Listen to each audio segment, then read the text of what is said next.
मैं रणजीत जो कह रहा था, मैं थापी लगाता हूँ। मैं प्यार करता हूँ। इतने कितनों को थापी लगाते हो? अरे भाई वो तो रणजीत पूछो। रणजीत लाठी मारता है, मैं थापी लगाता हूँ। वो नफरत करता है, मैं मोहब्बत करता हूँ।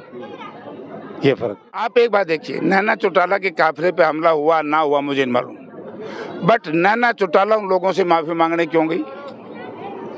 ये बात अलग है कि गोगड़िया गांव का जनमानस उस पंचायत में बड़े इन्हीं चौपाड़ में आए, उन्होंने कहा कि तुमने बदतमीजी की है, तुम ही बदतमीजी करो, तुम ही हमारे बच्चों को थाने में पकड़ाओ।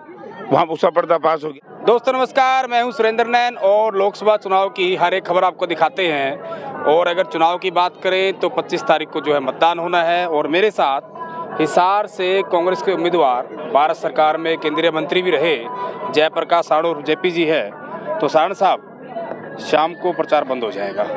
25 तारीख को जो है वो आपकी किस्मत मतदान पेटी में बंद हो जाएगी।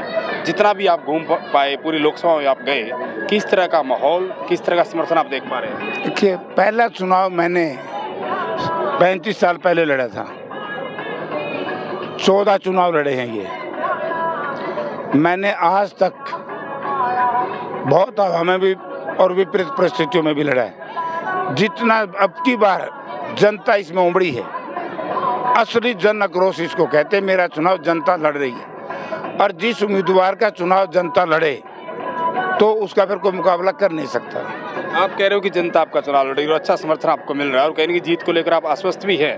लेकिन जैसे हिसार में अमित शाह आए, नरेंद्र मोदी आए हरियाणा में, उनका कहना है कि 4 जून के बाद जो है वो कहीं ना कहीं राहुल गांधी जो है वो कांग्रेस ढूंढो यात्रा निकालेंगे और कांग्रेस के नेता उनको ढूंढने से भी नहीं मिलेंगे। इन दोनों के बड़बोलों की वजह से ही आज इस देश का आर्थिक बहुत नुकसान हुआ है। इस देश की फिजा, इस देश की इज्जत दुनिया में कम हुई है।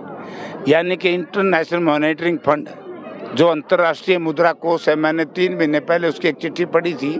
उन्होंने कहा कि जीडीपी से ज़्यादा केवल भारतवर्ष है दुनिया में जिसने लोन ले लिया। तो आप ये बताइए, उधार लेकर के ड्राइंग रूम सजाओगे तो फिर आप घाटे में रहोगे।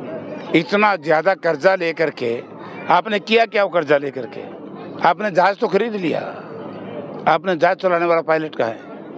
4 साल की अग्निवीर में 4 साल में तो भैया रोडवेज वालों ने पूछा जाके, बस और ट्रक का ड्राइवर नहीं बनता तो हमारी फाइटर जहाज कौन चलाएगा? हमारी मिसाइल्स कौन चलाएगा? हमारे पैट्रोल टैंक कौन चलाएगा? ये डॉक्टर मनमोहन सिंह ने कहा था, मुझे याद है कि जब ये नोटबंदी की, ऑर्गेनाइज्ड लूट, इस देश में ऑर्गेनाइज्ड लूट हो रही है और उस ऑर्गेनाइज्ड लूट की वजह से ही आज इस देश का आप देखिए क्या उम्र है इन लोगों की, और बुजुर्ग है। इन्हें क्या लेना मेरे से? ये सिर्फ परेशान है कि मेरा देश टूट रहा है, मेरा संविधान खत्म कर रहे हैं लोग, मेरे देश का जो प्रजातंत्र है उसको खत्म कर रहे हैं। इसलिए आज किसान, मजदूर, व्यापारी, कर्मचारी, हर वर्ग सड़क पर निकला हुआ है। इसी को कहते हैं जन आक्रोश। अच्छा, ऐसी क्या वजह है सारण साहब कि कोई भी चुनाव हो, जेपी का नाम जो है वो लड़ाई झगड़े के साथ जोड़ दिया जाता है?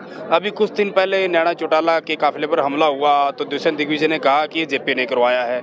अभी मैं बीते कल की बात करूं तो जो रणजीत सिंह के पोते हैं वो कहीं ना कहीं रोड शो वगैरह कर रहे थे, उनकी गाड़ियों पर जैसे हमला हुआ, कह रहे जेपी ने करवाया है। देखिए, 2 चीज़ें होती है इसमें। कई बार खुद पे आदमी इस तरह का घिनौना कर्तव्य करके और फिर वो सैंपति लेना चाहता है, मुझे ऐसा लग रहा है। आप एक बात देखिए, नैना चौटाला के काफिले पे हमला हुआ ना हुआ मुझे नहीं मालूम, बट नैना चौटाला उन लोगों से माफी मांगने क्यों गई? ये बात अलग है कि गोगड़िया गांव का जनमानस उस पंचायत में बड़े इन्हीं चौपाड़ में आए, उन्होंने कहा कि तुमने बदतमीजी की है, तुम ही बदतमीजी करो, तुम ही हमारे बच्चों को थाने में पकड़ाओ। वहाँ उसका पर्दाफाश हो गया। और काल की तो बात सुन के मैं हैरान रह गया। पापड़ा, मैंने तो लड़का कहीं रास्ते में भी नहीं मिला। ये बावड़े तो नहीं हो गया कहते सोचा अपना ईंट मार के शहीद हो लो। भाई, मैं किसी ने कुछ नहीं कहता, मैं तो बल्कि पुलिस को कहना चाहूँगा, भाई इनकी सारी जांच करो। ये कहते अपनी गाड़ी खुद ही तुम तोड़ते हो, क्योंकि हार इनकी सुनिश्चित है। अच्छा, जिस हम गांव में खड़े हैं, पायल गांव नड़वा हल्के का गांव है, और जिस तरीके से जब सरपंच कहने की जो विरोध चल रहा था, कांग्रेस ने सारे की आवाज़ कहनी प्रमुखता से उठाई थी और सारे सरपंच जब चंडीगढ़ गए थे तो इसी गांव के सरपंच शायद रामफल पायल गांव के ही हैं, और जिस तरीके से कहीं न कहीं यहाँ ये लाठीचार्ज हुआ और इनकी टांग तक तोड़ी गई, जिस तरीके का वो, और अभी जो सरपंच ने लगातार जिस तरीके से आपको समर्थन दे रखा है, लगता है कि चुनाव में कहीं न कहीं आपके काम आएगा? देखिए, काम जरूर आएगा। इनकी शहादत तो नहीं कहूँगा, मतलब कुर्बानी, सरपंच की टांग टूटी हो कुर्बानी मेरे काम आएगी, क्योंकि माइंड मेकअप तो इसी से होगा ना कि सरपंचों की पिटाई की। लेकिन इसने के जो यातनाएं सहन की हैं वो फायदा इनको भी करूँगा, क्योंकि हमारी पार्टी ने फैसला कर दिया है जैसे हमारी सरकार आएगी हम वही व्यवस्था लागू करेंगे जो हुड्डा साहब के टाइम में पहले थी। ये क्या बीमारी है, पोर्टल सोर्टल ईट है, ना कुछ नहीं सीधी ग्रांट।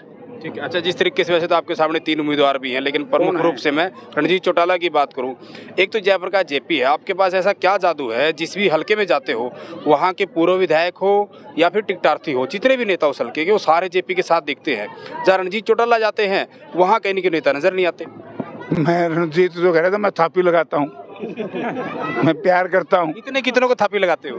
अरे भाई तो रणजीत पूछो, रणजीत लाठी मारता है मैं थापी लगाता हूँ, वो नफरत करता है मैं मोहब्बत करता हूँ, ये फर्क है। तो आखिर में क्योंकि समय बड़ा नज़दीक है, मार्जिन कम ज़्यादा कितना क्या मानते हैं?